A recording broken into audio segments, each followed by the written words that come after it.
shortly. So initially we are going to take start from here and discussing one by one each equipment, and at the end we will explore each equipment or each characterization technique on the multimedia. But do you know what are the major characterization techniques which are commonly used in the characterization, especially in the field of material science? Do you know? XRD. XRD, we know it, and everyone Same, know this. Same, TIM, TGA, combined, not only XPS, EDX, Yes, sir. and more.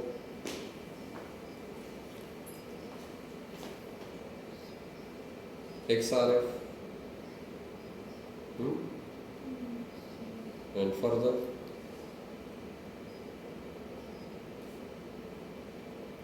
Inductive AFM. plasma spectroscopy. Huh? No, they are not the versatile one technique. They are specific for some specific job.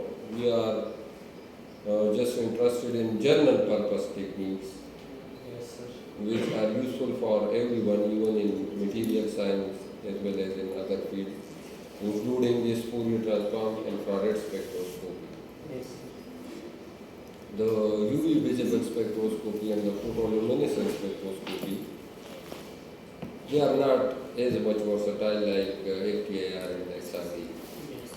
But the student of physics are mostly interested in crystalline phases and inorganic materials. But the students of chemistry, they were interested in not in atomic structure, not in crystalline phases mostly. They are interested in chemical structures,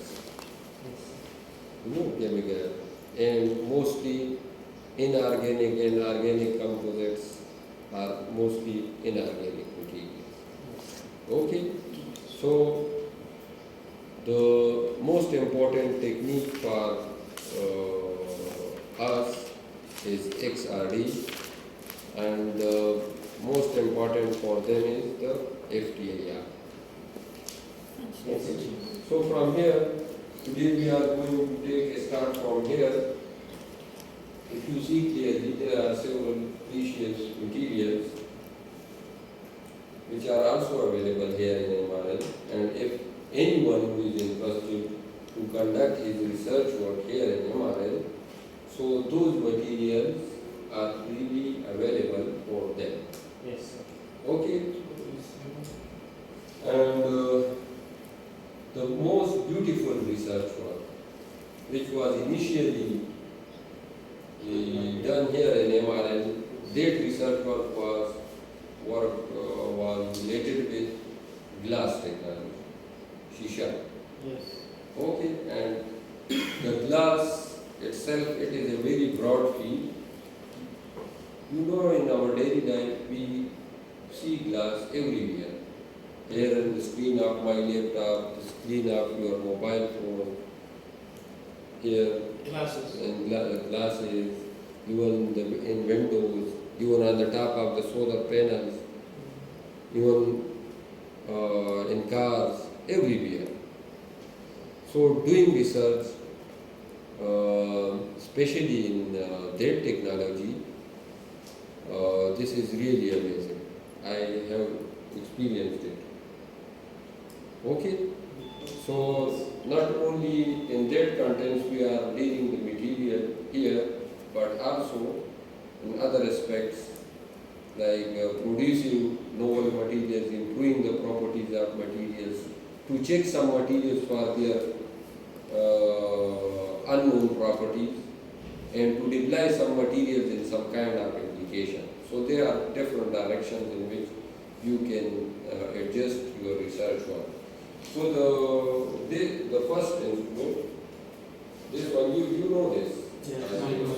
This is an optical microscope, Yes. not a microscope. There are several, even Transmission electron, that is also a microscope. Scanning electron microscope. This is microscope. There are several types, trilunar microscope. Okay, and photoluminescence microscope. Several types of microscope. The most top-notch company of microscope is Olympus. If you see their list of equipment, you will find several types of microscope there on their website. Some of them are very expensive. If you are interested in high resolution colored images, Yes, sir. if you are interested in something like video, you are interested in to identify the body cells and their components are there. Several biological application related with geology, you know that they usually identify the rocks from the micro slides and they do a colored image of the sample, and from there they identify the composition of the rocks. This is also a visual technique. So here mostly this is used for some kind of to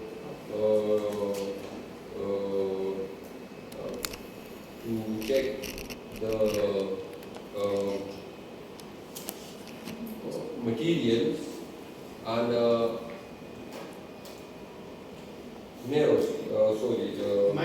micro scales. But this type of microscope usually work in transmission mode. Okay? Yes. If the material is do not allow the transmission of light, then in this case, if such microscope do not work. Yes, sir. Okay? You see, usually we use to dissolve our materials in some liquids and then analyze them to see the grains and grain size like this. But this is not for advanced level research. This is something like you validate before performing some ordinary task. For example, if you are working here and you have to fabricate a solar cell, and then you have to analyze that is this dye is properly deposited or not, it is uniformly deposited, then you can come here and just check the dye molecules on the surface of that glass. Yes, sir. Okay, this is for this purpose. So this one is called tube furnace, not adhesive furnace. Yes. It was discussed in the previous class that there are several types of furnaces. Some of them are called muffled furnaces, mostly which are used. Muffled furnaces are like this. You just open the door in front and put something inside it. Yes. And then tube furnaces. Usually there are several types of tube furnaces as well. Another one is available on that side, I will show you. Some of them are bottom loaded furnaces, top loaded furnaces, glass melting furnaces, different kind of furnaces for different application. So what is the basic application of this furnaces? You can see its application here. So it is very difficult to test materials under some specific temperatures. So in that case, we use such furnaces to check the properties of materials at different temperatures. Yes. How? I will guide you when we come here on this. So let's come to the next one. So in detail, we are going to discuss this tube furnace here with that HCR meter. Okay, so this one, if you see this one, what is this come here, all of you? Here, it is written nanovolt meter. What is this? what does that mean? It measures voltage at nanoscale. And nanovolts are even in picovolts. ठीक है? But you know what is the price of this one? This is almost 18 rupees. So just measuring the voltage in that small scale, you are paying how much? 18 lakh Pakistani rupees. So it is not easy, it is not like a multimeter, because a multimeter can measure voltage.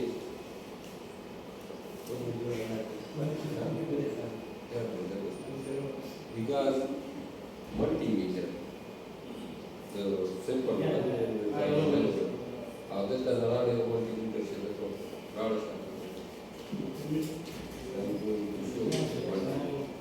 You know what is the function of multimeter? Multimeter determine Electrical parameter, voltage, current, and light. But what is the yes, the price of this one is 2,000 Pakistani rupees, and this one. So what is the difference? It is also measuring the It's voltage. measuring nanometers. It's measuring nanometers, while this measures only up to millivolts. No, not microvolts. Millivolts. More precise. Micro. I Yes.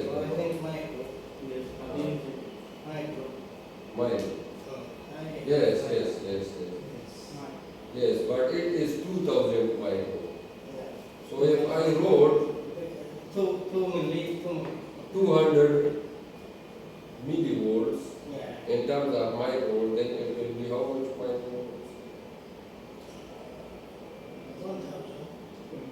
No, 200 200 millivolts is in microvolts. 0.2. Cross 10 minus 3. 200 into 1000 microvolts. Do you understand? From milli to micro. 200 millivolts is equal to 200 into 1000 microvolts. Am I right? Yeah. Huh? I know. Yes. सही होगा ना? Just by multiplying into 1000, you just shifted the millivolts into the microvolts. They are doing the same. They are 2000 microvolts. Okay. But what about below than 2000 microvolts? They are also microvolts. There is 999 microvolts. They are also in microvolts. What about 1 microvolt? It is unable to measure it. Yes. It measures. It is not like 200 or 2000 microvolts. It is something like 2 millivolts in microvolts. The area, this is Here, major, large. Yeah, but just to attract the customer, here it is written 2000 microvolts. So actually, in reality, it is 2 millivolts. Am I right? But here, here it is written nanovolts, but it can measure up to even femtovolts. Network same. But here it is written only nanovolts. So here it is required, and why it is so expensive? Because it is much accurate. This compared to this one. If you measure 1 millivolt through this one, maybe that one will give you some 1.1 millivolts or 1. But this one is very accurate. Usually, you know, the people who are doing their research work in thermoelectric devices. What are thermoelectric devices? They are those devices. You apply a temperature gradient, temperature difference on one side and another side. They produce electric charges. Okay, and their charges are of very minimum quantity. They can contribute only nanoampere, microampere are like this. But if you are using those type of connections, then these charges can be drawn across such wires because of their resistance. But if you are using terminals like this one, it will never happen to drop the voltage because they are gold plated or gold and platinum and high voltage wires. Yes. Okay? They are very accurate. Yes. And mostly in thermoelectric devices, we get the output voltage in terms of temperature gradient near to the microvolts, near to the nanovolts or femtovolts. Similarly, while working on the piezoelectric devices, those are such devices when you apply pressure on them, they produce a small amount of current. Yes. While studying the normal material, it is very difficult to produce an efficient material that produce large amount of current. Always you will face the efficiency problem. That means that the output will be very minimum. So in that case you can use this one. While working on the triboelectric devices, whose produce electric current when you rub the electropositive and electronegative material with each other, they produce a static charge. Just like moving a comb, and this here are positive and the polymers are electronegative, so they those charges, and after that when you bring this comb near to the piece of paper which are almost neutral, they attract this one because of the charge differences. So if you are going to measure the charge in such devices, so how it is possible to measure with this one? So in that case you can use this one. There are several applications in which the steno meter are very useful. If it is, this is the only and one which is available here in Pakistan. But it is used only once or twice in my whole career after the very minimum use, because the people are not doing here so sophisticated research. They are just doing jugaad. Okay, so it is made by Catholic USA and its new name is Tektronix. The next one, this portion is Control. no, this whole portion. Let me show you here some. Yes, this one. This whole portion is not very simple. Yes, sir. This, and this computer and those micropositioner can perform more than 100 tasks. Yes, sir. More than 100 types of properties. Okay. And even this data logger. While measuring this thermoelectric devices, or if you are interested in Seebeck coefficient and figure of merit and like such properties, which is actually the ratio in between the temperature gradient. Okay, just a minute. And the produced voltage. So in such cases, in parallel measuring the voltage, you will need a temperature gradient in between the same points. And if the size of your device or material is like this, oh look at me. If the size of the material of your device is like this, Yes, sir. okay, and if you are interested in to measure the temperature gradient across that device, Yes. so think how it is possible. It is not possible by conventional technique. In that Yes. case, I will show you there a poster, a publication which is already published from here, and I have designed a thermoelectric setup and using this and this data logger. Okay. Sir. Okay, sir. So here in this data logger, here we have different ports, and this is thermocouple, and we just put those thermocouples on the both ends of the material like this, and from the same points we connect plus and minus of this source meter. Either if you are using those two, those two are for measuring the temperature. You can even connect them with such micro positioners like this. Okay. And you can take a very small contact points. You can touch this needle. You can put this needle on one point. Yes, sir. Okay, and you can move it in micrometers. Okay. Can you see the movement? Yes, sir. No.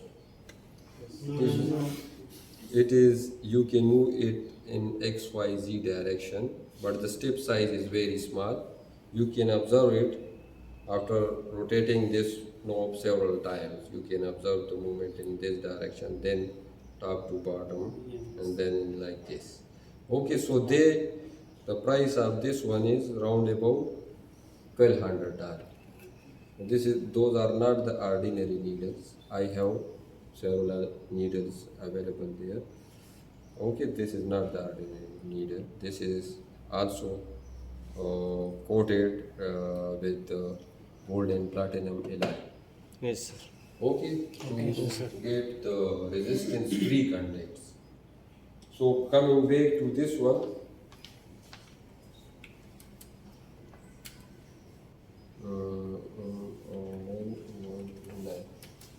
okay.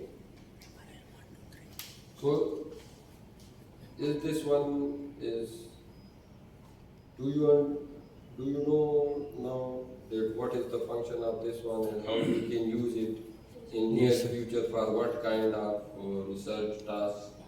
Okay, if it is required in future to you, then you will know at least. But how to use it, it is another story. Yes, sir. Okay. Yes. If we are going to learn that how to use this, I think it will take more than 12 or 13 hours. Okay, so I'm just introducing each equipment, and after that we are just going there on multimedia, and then we have to discuss the core characterization technique in the field of material science. Those are the Yes, sir. clear one is the XRD and then one by one. Okay. Okay. Okay, sir. So here there are several softwares which are designed by me to perform some special task. The same environment, I am using the same environment for different kinds of sensors, like humidity sensor, like temperature sensor, like other gas sensing, like ammonia, nitrogen, carbon dioxide. Sensor is a very broad field, and it is very easy to perform research in the field of sensors. Yes, sir. Just synthesize the material and check the relevant properties. Simply while working, still people are publishing papers on humidity sensing. This is, and it is very easy to sense the humidity, but still there are problems in that areas which are, and those problems are regularly addressed by researchers, and they publish their papers. Last year, 4 or 5 papers specifically on humidity sensing was published from here, and it is very easy. Okay, just you know what are the basic properties of a sensor, and what are the basic properties of a sensor? To detect something. To detect something. Yes, sir. But what The is something? For example, it is a properties. humidity. Yes, sir. Relative So humidity. there should be a mechanism of interaction of that material Yes, sir. with that specific molecules. If you know it, Yes, you sir. can design a novel material. But what are the main parameters of a sensor which are required for the industry? Okay. So if you are from here, Yemen. Yemen. For example, in Yemen, you are, for example, you have developed your industry. For example, that is something like an advanced industry in which robots are doing their job. But here you have faced a problem that the robots are not doing their specific job very rapidly. The market demands are very high, but you are unable to fulfill the market demands or the demand of the people because the supply of your industry is very slow. And you identify that the reason that is because of this robot. But inside that robot, there are several sensors because the robot are not like that. They sense and then they decide. If the response of the or the sensing mechanism is slow, for example, this is Core i3 system, but my action is slow, so the reaction will definitely become slow Yes, sir. because my action is slow. So the sensor must be very quick.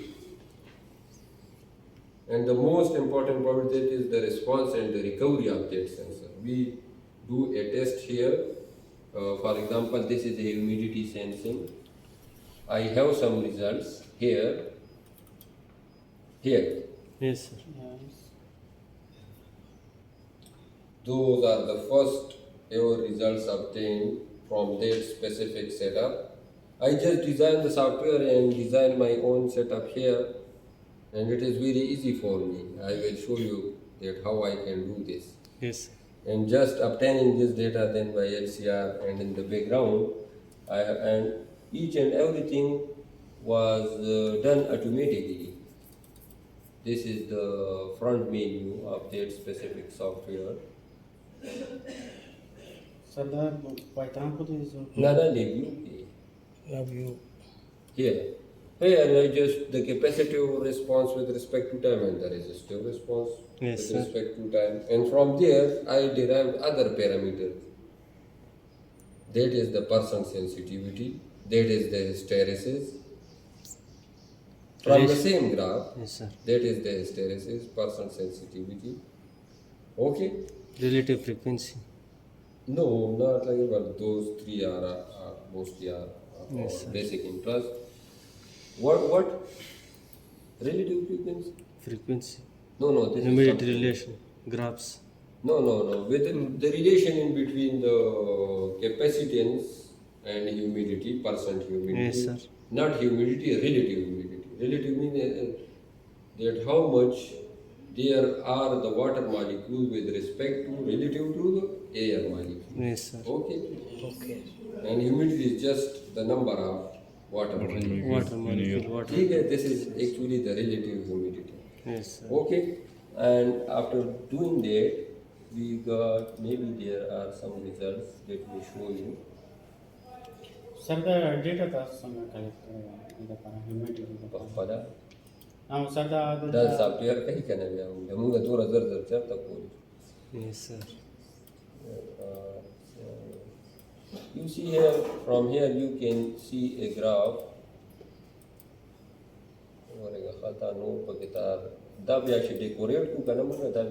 But this is something like the variation in resistance with respect to percent relative humidity. Yes, sir. All of them are derived from just single graph. Do a test within 1 hour and get all those results. Collect the ACM, XRD, FTIR results, TGA, DTA, whatever, and synthesize some nanoparticles or thin films, different structure materials, or nanofibers, Okay? Yes.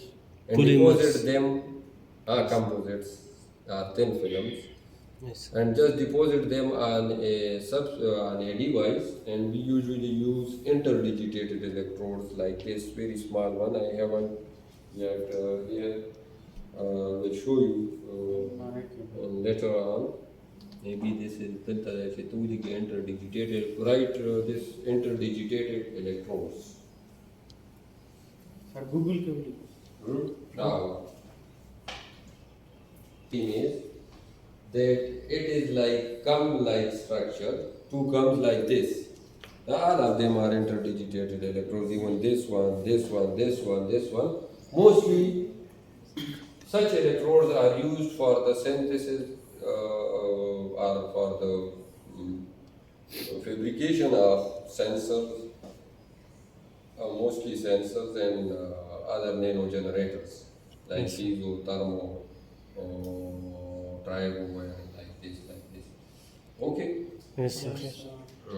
So, what is the basic logic behind such kind of structure? Because you know that the capacitance depends on what? The key you know that the capacitance are the basic formula. Capacitance is equal to what? Epsilon naught, epsilon r, A by D. What is A? Area of the plates. Yes, So if you are using two plates just like organized like this, so the length will be like this. So it is very difficult to adjust that much lengthy sensor in a furnace. Just increase the area by organizing like this. In this way you can, the length of the electrode is increased, but the total area remained unchanged. Yes, sir. Just by interdigitating two electrodes like this. Okay, so that is the main reason, and from there you can extract the graphs, the relation between the resistance and the capacitance with respect to relative humidity, variation in the response with respect to the frequency, and even hysteresis. That is, the sensor is doing its job in this direction and then in reverse direction, is just following the same path. If you are going to measure the temperature from 0 to 1000, from here to here, and after each change in 1 degree of that temperature, the change in the resistance, that is, for example, 1 ohm. For example, from 1 to 2, 1 ohm change, 2 to 3, 1 ohm change, 3 to 4, 1 ohm change, and it is, let's say it is slowly increasing or decreasing, depend on the material. Okay, it is slow. But in the reverse direction, when it is going to cool down, it is sometimes it is 1 ohm, sometimes it is 3 ohm, sometimes it is 2 ohm. I am taking the same step in the reverse direction. Yes, But it is not following the same path. yes, sir. That is called hysteresis, and it is very important property even for sensors. Even in, we will see this in magnetic materials as well, polarization and depolarization effects. Okay, yes. Even in dielectric material, in several other materials, even it can define energy densities in supercapacitors as well, and even in batteries there. So the knowing the hysteresis, it is very important. It is also important for sensors. If your sensor is accurate in one direction, but it is not. So on the basis of that sensors, your robot is taking some actions. It is deciding some actions. If the data or the results are inaccurate, so what will be the end product? It will be inaccurate, it will be ambiguous. So the accuracy in the sensor is also a requirement of the industry. So one is the response and recovery, one is the accuracy, and another one is the person sensitivity. If he shouts on me when I touch him like this, Yes, sir. And when I hit him like this, he respond, no response. So he is more sensitive as compared to him. Yes. Okay, similar is the case for the resistor, sensors.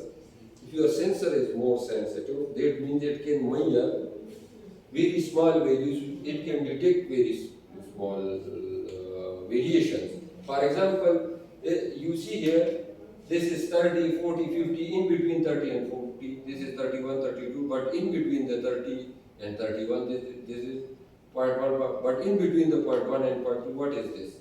This is also a humidity value. Yes, sir. So is your sensor capable to detect that value as well, or it is just measuring in between 1 and 2? So which one is more precious? The sensor with higher resolution, it is more precious, just like this one. This one, higher resolution than this one, it is more precious. So this is also the demand of the industry. So there is a broad range of sensors, different bacteria sensors. When we did here a project on detecting E. coli.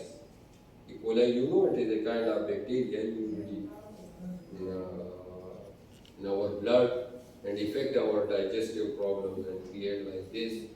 So sensor is a very huge field. Just if you wish to switch in that specific, here recently we have done a project on this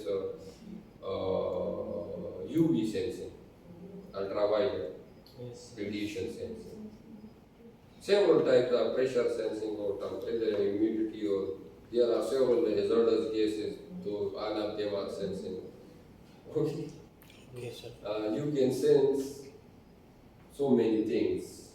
So that means there are so many fields available in specifically in their sensors for you, for your research. And it is very easy. We can deal with most kind of sensors here.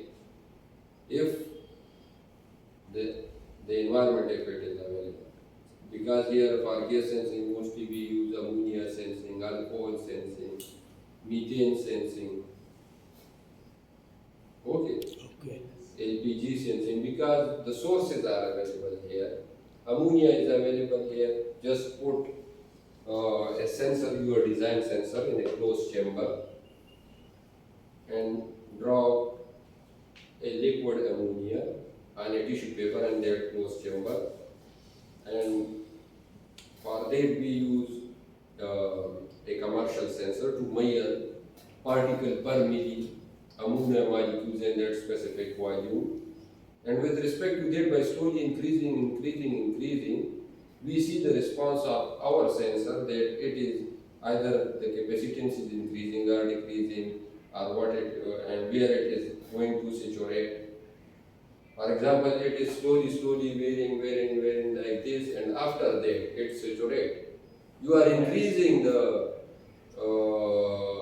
ammonia molecules in the chamber, but nothing is happened, no variation in capacitance and resistance. This is called the saturation point.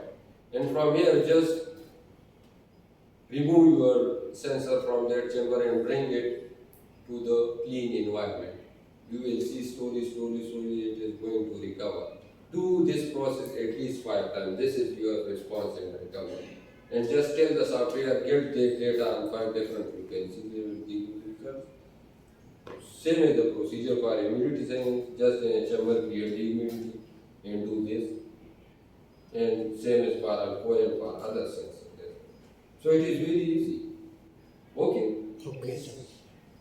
Okay, but which equipment is usually used to extract the frequency-based information?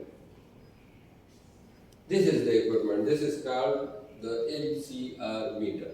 Yes. It usually measures the inductance, capacitance, and resistance, but mostly we are interested in capacitive and resistive property because inductance is an electrical property, not an electronic property, which is something related with induction mechanism, not with materials. Yes, sir. Okay? If because still today we are unable to design inductors on a chip. because it is not a material property. It depends on Faraday law of electromagnetic induction, just rotating the coil like this. This is something else. But we have a control on dielectric properties. So from there we can adjust the properties and we can, according to the application, design the properties. Okay, so this is the equipment which usually measure these three parameters. And from these three parameters, it is capable to derive several other parameters. That is the series, capacitance and resistance, the capacitances in between the contacts and material, the capacitance, the parallel capacitance, the capacitance of the material itself, impedance, dissipation factor or tangent loss. It is something like if you are, for example, if this is a dielectric material, so when you expose this material to an electric field, it stores some amount of energy and dissipates some amount of energy. The dissipated amount of energy is something like, for example, if it is dissipated in the form of heat, this is something like pure resistive property. But in case of impedance, we call it reactance. And the immediate portion is actually the energy stored per cycle. Okay? Okay. So if you are interested in that, if you wish to see the dielectric properties of material, so for their dielectric properties, not only the capacitance is important, also the relative permittivity is important and it can be derived from the capacitance. Because capacitance is equal to per epsilon naught epsilon r. And what is epsilon r? This is the relative permittivity and A by D. You know the area and diameter of your material, which is here.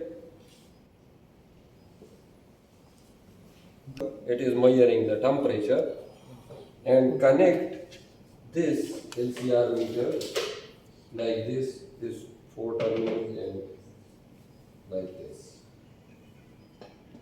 Okay. So it will measure what? It will measure, this is my another software. It will measure what is this? Primary parameter. And what is this? This is the relative permittivity.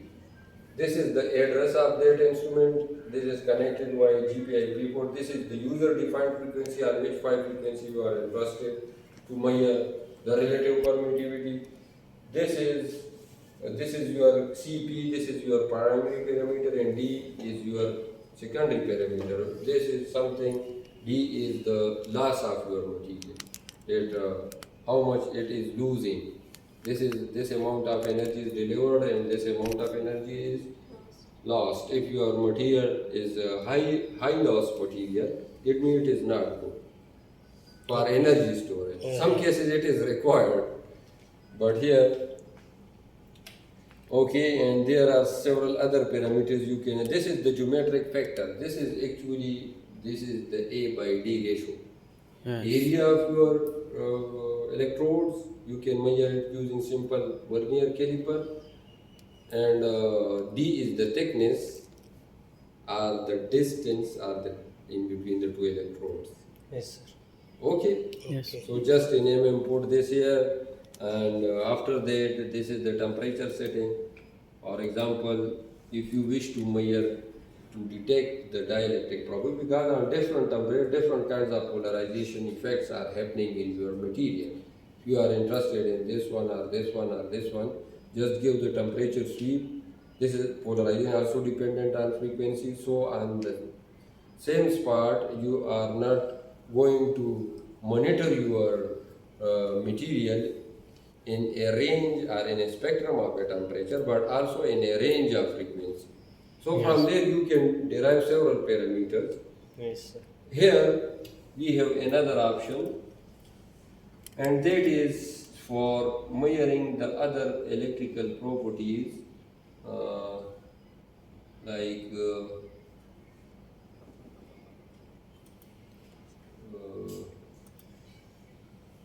where is this one? Right and read AC conductivity. So what is this? This is the what is it? This is the capacitance with respect to 10 different temperatures. The previous one was with the temperature sweep and 5 different frequencies. This one is frequency sweep but different temperatures. Okay? Okay. So in this way you can identify more properties of your material, just splitting the capacitance with frequency sweep on 10 different temperature, then tangent loss with frequency sweep on 10 different temperature, and then the real and imaginary part of the permittivity Yes. of your material. One is relative permittivity, no unit, but there is, what is the permittivity of your, that is farad per meter. Yes, sir. So the permittivity also have real and imaginary part. So there is a one story. Then there is another story. What other parameters? Real and imaginary part of the impedance, complex impedance, AC conductive, several other parameters you can derive using other software. Yes. If you are so much data, that means you can extract so much information about your material. Yes. Okay. Yes. And then a very versatile technique which can explore, even knowing that technique, you can publish several papers just by collecting the data like this of other people. Yes. That is called impedance spectroscopy. There are two kinds of impedance spectroscopy. One is electrochemical impedance spectroscopy, and one is solid state impedance spectroscopy. And it is very versatile technique and very interesting. I will show you it is available on That lab. on one of the poster. Okay. Yes, So yes. even knowing just one technique, you can easily perform your MPhil and PhD. So it is not that all depend. Know at least something and then do something. Not to collect so many things and do nothing. Yes, sir. Okay. So just show here. Just put a cell here and get the following property of a solar cell, and this way you can publish a paper if you are capable to explore some novel material, to adjust some novel things in the structure of a solar cell, even on electrode side and even on photoelectrics. The solar cell is also a broad research area. There are more than I think more than 40 or 50 types of solar cell. You just know this monocrystalline and polycrystalline. Sometimes amorphous, sometimes thin film, sometimes dye-synthesized, sometimes quantum dot-based, sometimes perovskite, sometimes double or triple layer concentrated solar cell, sometimes this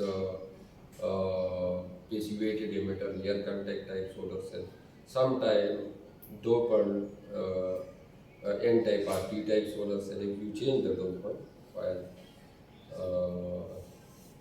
fabricating a crystalline silicon solar cell, just add boron or phosphorus, and then you can switch into N-type or P-type, bifacial type solar cell, semi-transparent solar cell, and this flexible type of solar cell, and this is a combined photothermoelectric solar cell, and this is a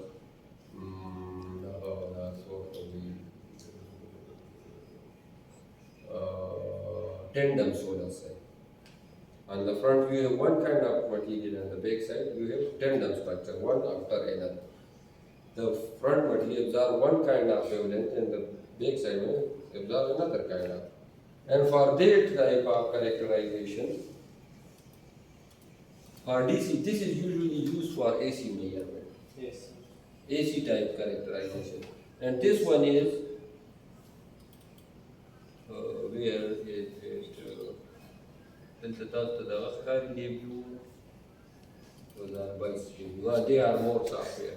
Here, see, this is the design schematic, and nanofiber. We have measured the thermoelectric properties and published a paper while doing like this.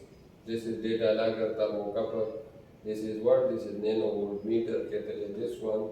This is your nanofiber. Those are entered. This is cold plate and this is hot plate. Just create the temperature gradient, measure the nanovolts, and this way you can derive the CPA coefficient and figure out merit and so on. Okay. And here is it the software. Dial software. But how to control the temperature in, for example, if you are interested in to control the temperature in between 0.1 and 0.2. So it is very difficult digging a Fahrenheit or degree one. So for that purpose, we usually use a control system mechanism, that is PID mechanism, that is proportional, integral, and differential approach. And while doing this, we can easily control temperature gradient in any range. Okay? Yes. So there are several others, but I feel that you are a little bit tired. And this one is for tribo and piezoelectric. Triboelectric and this like this. Pressure sensor, ammonia sensor, so many. We design software when it is required.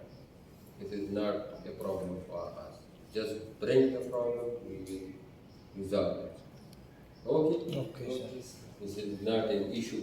This is, for example, if this is, you see here, this is the response of a material, DC response. One is AC conductivity, that depends on the frequency, natural frequency omega, and one is the DC conductivity. This is something else, that depends on the resistance and resistivity in per unit area. The property of material, resistivity. Okay? So from here you can derive that property of that specific material from its DC properties, that what is the resistivity of that material, what is the AC conductivity of that material, so it can be derived with this equipment. If you are interested in the DC resistance, you can use this one. But what is happening on different temperature, then you can combine those two and then design a software, give him a 10 to 5 and you get like this. And from here another important phenomenon, if this curve is totally ohmic, it is not ohmic, it is little bit non-linear. If it is ohmic, if there is a straight relation in between the voltage and current, that means your material is ohmic material. But if you get a non-linear response, that means that your material is something like semiconductor. Another one, if it is the resistance is increasing, you know at each point there is a resistance. If it is increasing with respect to temperature, that means your temperature, your material is almost what? What is the relation in between the resistance and temperature for the conductor? Direct relation. Yes, direct. No, there is a wrong level. There is a direct relation between the temperature, but for the semiconductor it is an inverse relation. Yes, So if it is inversely relation in that graph, that means your material, this is another interesting thing. Up to some extent, this is linear. This shows the ohmic regions of your material. Mostly you know the context, they are ohmic. But the non-linear portion shows the semiconductive behavior of your material, which is your actual material. So this is not just about the graphs or getting the data. This is the art how to extract information from those graphs and for what purpose. If you don't know that how to extract and for what purpose, then it doesn't matter that how much data you have about your material. If you do the XRD, CM, DM, all of characterization, all of them, but you don't know what to do with that data. Okay. Okay, sir. So the data give us some precious information about material which are usually required for some kind of applications. Okay? And maybe sometimes those information are novel because your material is mostly novel material. You just adjust the atoms on different location and create another kind of, or just changing the physical structure. If it is studied in bulk, you study the same material in nanoparticles, nanowires, nanofibers, nanorods, and whatever in nanoscale. So you will see the change in all those properties at each and every step. If you are able to justify it, that why it is changing, that means that you are a good researcher. If you are not, that means that you are not a so good researcher. But if you want to be an excellent researcher, even after knowing that why it is changing, you will have to answer that for what kind of application it is suitable now. And if you are more than excellent, then after giving such kind of information that this material is suitable for that kind, just design that application and report this one in your paper. That I have proposed that this material is more sensitive to humidity sensing in case it is studied as a bulk, but I am just switching that material to a nano fiber type structure, because just by increasing surface to volume ratio, it gets more sensitive. And then after doing this, just put all these fibers after characterization or verifying each and everything, the atomic structure, each and just put those fibers on an interdigitated electrode and report all those information. And then after reporting this information, took this design, your own design sensor, and design an application. For example, you know where is humidity required, even humidity sensing is required here in this room as well, even in food storage, even in hospital, okay, even in incubating chicks from the eggs, even storing the material, even storing the precious medicines. So then design the circuit and put this your device here in some and monitor it for 30 or 40 days or for 6 months, and then again see the same properties and then report that your design is more stable, is more sustainable, it is long life, it is not changing with respect to environment, the results are accurate. Okay, and in this way you can justify or report your whole research work in this way, and you will see in this way you can publish your research article in very high impact factor journal, or either by just characterizing the material and then exploring the behaviors and justifying the scientific evidences related with your material. In this way you can also publish the papers, but not in high impact factor, low impact factor. Okay. So next, the solar cell.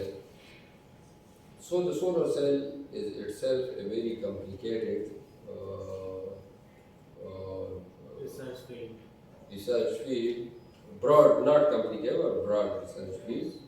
So if you are interested in that field, you initially you have to deal with this and this one. There are, okay, so there are several properties. For example, IV characteristic of solar cell. This is a standard light, because here we haven't any sun spectrum. It produces a spectrum which is equivalent to the sun spectrum. And the required standard is that light should be equal to the 1000 watt per meter square. And watt per meter square is the unit of a radian. And for a simple light, white light, its unit is lumps. Okay, but for this one, the unit is watt per meter square. So in that condition, keeping the temperature constant, the room temperature should be 25 degrees. Just regulate the temperature here on this hot plate. Cool this room. It is now near to 20 degrees C, just slightly below this hot plate.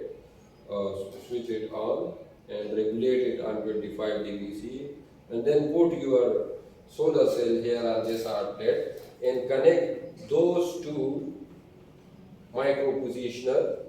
They have cables, and connect their cables here, and just by one click you can get the photo transient response, IV curve, PV curve, all parameters such as maximum power point, open circuit voltage, short circuit current, current and voltage at maximum power point, percent efficiencies, fill factor, and temperature coefficients, current and voltages, and like this series and shunt resistance as well.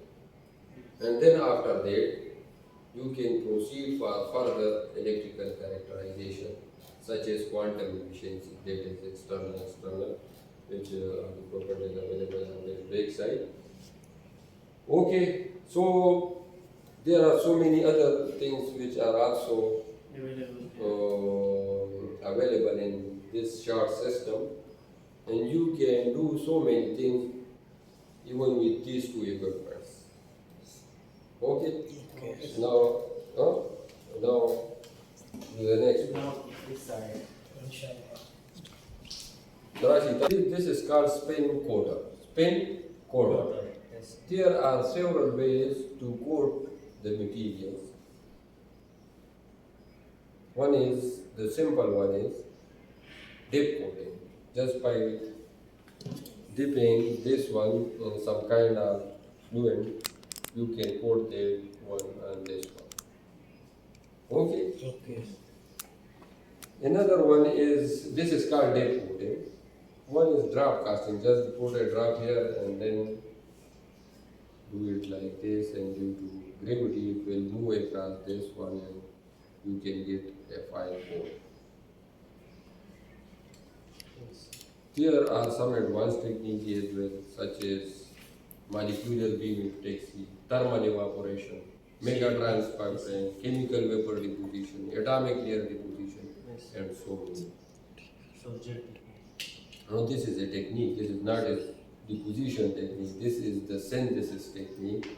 There are also several synthesis techniques, some thermal, some chemical, some physical, and some like this. Yes. So,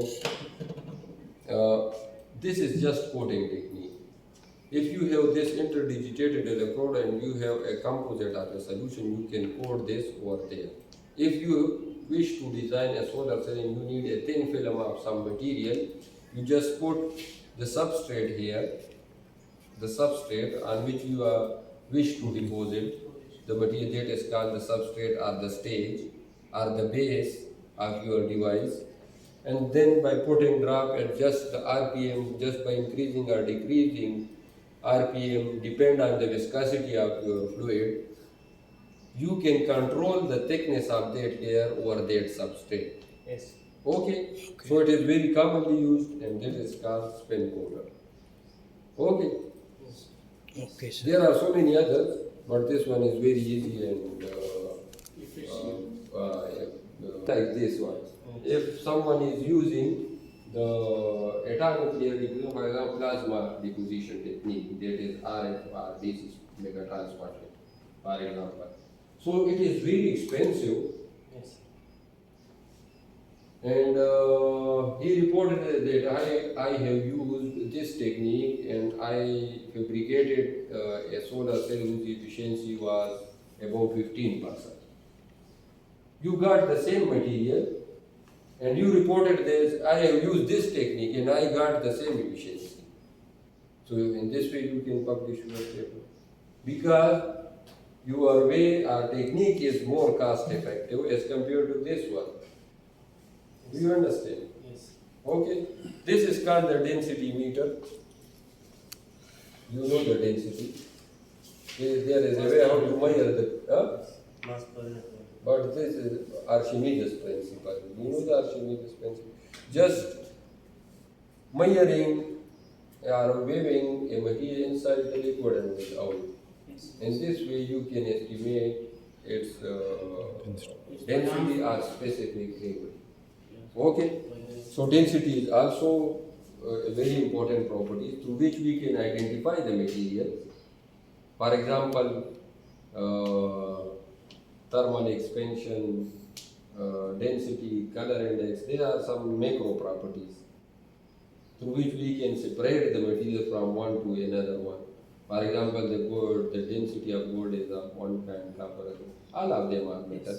Color is little bit different. Okay. Also, their thermal conductivity is little bit. Electrical just by knowing 4 or 5 things, we can differentiate that this is this material, this is this. So this is also an important property. This this one, these two ones are different. You will unable to perform that kind of microscopy. For that, the transmission of electron is very important. So, if you have material like this marble tile, so how it is possible to transmit electron from that marble tile? Sir, to turn, Huh? to tunnel, electron can But tunnel. how? It can't. You will Sir, see. it depends on the energy. No, for that you have to weigh to take the sample To negligible, sir. to be, for example, if its thickness is up to 0.1 micrometer or like this, then it will transmit. Otherwise, it can't. Because in that case, it will absorb, not transmit. But when the thickness decreases, some of electron will be absorbed and some transmitted, and this way you will get an image like this. For example, this is my hand and you will see the shadow, which is the reverse of my dead hand. Similar is there. They get the images. I will explain this to you in the next lecture, that how it was and how you can. So, to take the sample, that it become electron transparent, we usually use this.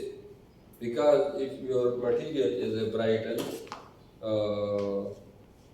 ductile, or like this, so it is very difficult for you to get its very thin sample, like in 0.1 or 0.2 micrometer.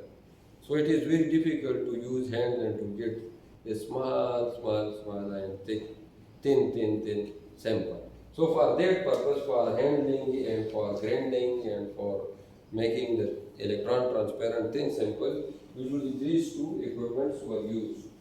Okay? Yes, sir. Huh? What a gata pula banda shi pati ji. Kiamat par az basigi. Nasha pa maidan ke. Do you know the day of judgment? It is very difficult because here we have AC, here we have no. Here we are just standing like this, but here in the front of God. Okay. So also be prepared for that day as well. Yes, sir. Okay. The Zamada mobile background, it is about the materials and its processing technique. So along with processing, we will also know how to characterize and what are the purposes. Okay, so all these three material equipments are associated with the microwave dielectric material. If you wish to design antennas for radars or for mobile, if you are going to switch from 4G to 5G to 6G, you must have some specialized material for mobile communication. But how to know their properties?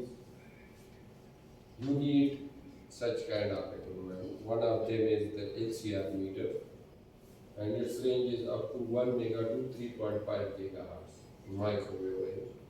But now, the current requirement of the market is up to 30 and 40 and 50 gigahertz. Okay, but initially when they come there in the Park-Views projects, several PhDs from here, from MRI, have conducted their research work on those three equipments. Okay, so The most important one is the network analyzer. Knowing the S parameters, I know you don't know about the S parameters, but it is like this that if it is a system and if you deliver some kind, so some energy is absorbed, some is dissipated, and some is transmitted. Usually in resonators, when you're going to resonate them with some external energy answer, you resonate them on some specific frequency, and that contains the S parameters are useful. That what is the amount of energy delivered, what is reflected back, what is transmitted, and how much is absorbed. But usually this equipment is used to measure the temperature coefficient of resonance frequency.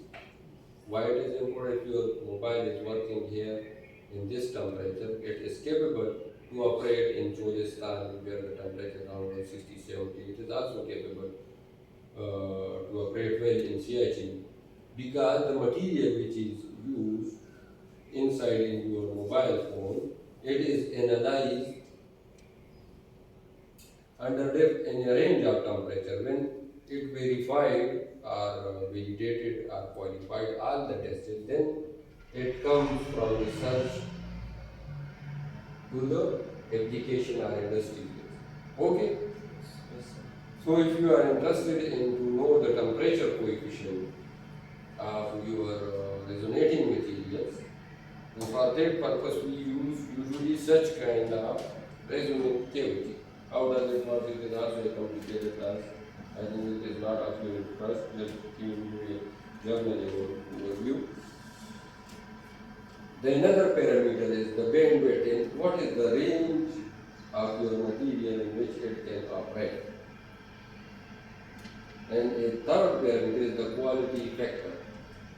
Higher the quality factor, smaller will be the size. Because of that property, now we are capable to put the mobile phones in our pocket. Otherwise, in initial stages, because the quality factor of the material was very low, so the size of mobile was like this. And now it is going to smaller and more faster. Because the switching frequency of the transistor is increasing day by day, and the industry is introducing new type of processors, like new type of cores with different speeds in gigahertz. You see, what is the speed of Core i7, then highest speed Core i9, and so on. They are because of the transistor which is used inside in that processor. If its switching frequency is high, so the result in the processing time will be less. Okay. So here in this case the quality factor is also important, and the remaining two, one is the network and one is the impedance analyzer. So this one is the LCR meter, but this one is the only difference. All parameters here and here are almost same. Even they do the magnetic materials as well. But here, what is the difference in between the impedance and the analyzer and the LCR meter? LCR meter do its job on specific frequency. It is almost not capable to give a frequency sweep. It measures all the LCR components with a frequency sweep. This is the only difference. But here, what I am doing, I just refer the software and give him a text file in which frequencies are written. I instruct him to get this frequency, get this data, then put this frequency and data here, then next frequency, one by one. This is not a frequency field, but it seems like a frequency field here. Okay. So this is called dynamometer. You know the thermal expansion coefficient. Different material expand differently, and that property is called thermal expansion. And if you wish to measure the thermal expansions of your material, you can use this one. Okay, so then the other specialized account These are the FTIR, the visible spectrometer for